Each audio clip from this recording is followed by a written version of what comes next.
You guys will be able to understand that this essentially is a trap. The trap essentially means that you're gonna get one or the other, so that whenever you mount, so let's say I'm here and I have Cyctro here, I'm watching for that arm right here, right?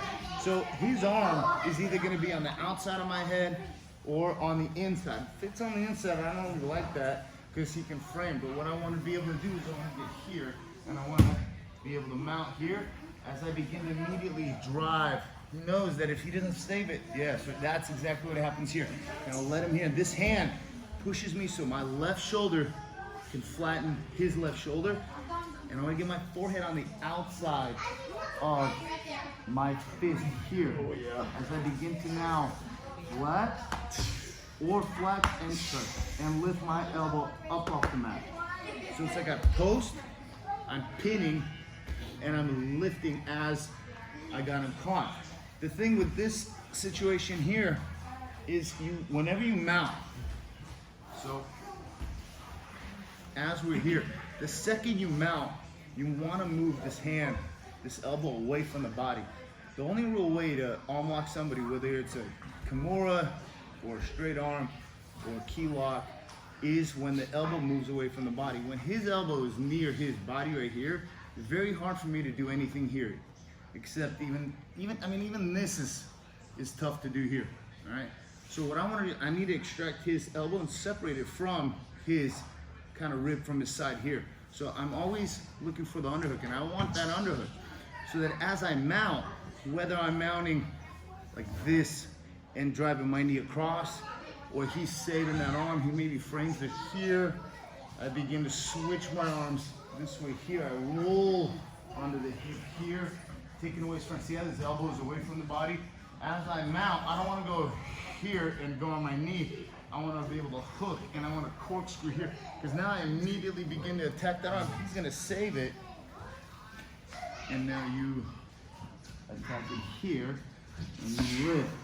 He begins to rotate his thumb up back in that key lock right there, and you're blocking that exit right here, so that your hand can begin to grab his hand.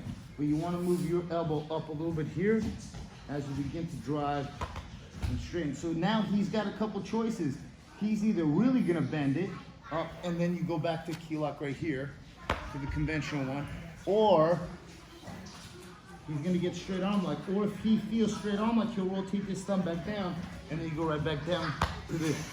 So you have basically a trap for when the arm is going down, when the arm is out, and when the arm is up, all right? The thing that I would advise is, when you do mount,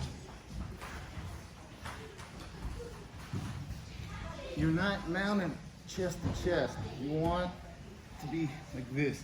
If his hand is in a frame, you have a very little time to rotate your hips this way here, so that now I can begin to mount. So as I mount, I hook right here, and I immediately begin to, yes, right there.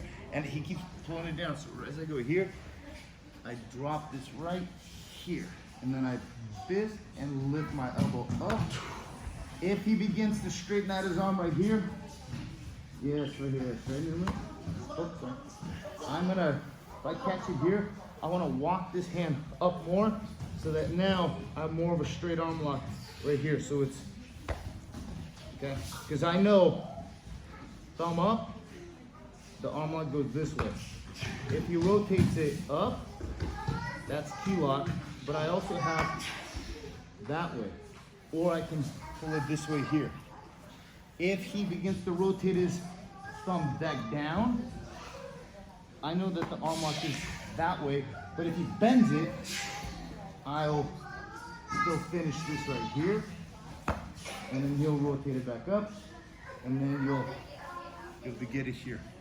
So for the straight arm lock, you're gonna move that elbow up so that you're able to have a nice fulcrum right here. And your chest keeps his chest from coming up. If I do this, he'll lift his right shoulder to the right. Yeah, see, and it'll be harder for me to do. But if I'm here and my head's clogging that hole, I'm able to rotate it in the right spot, right? So try that a couple times, and then we'll go for one, okay? Ready, 1, 2, 3.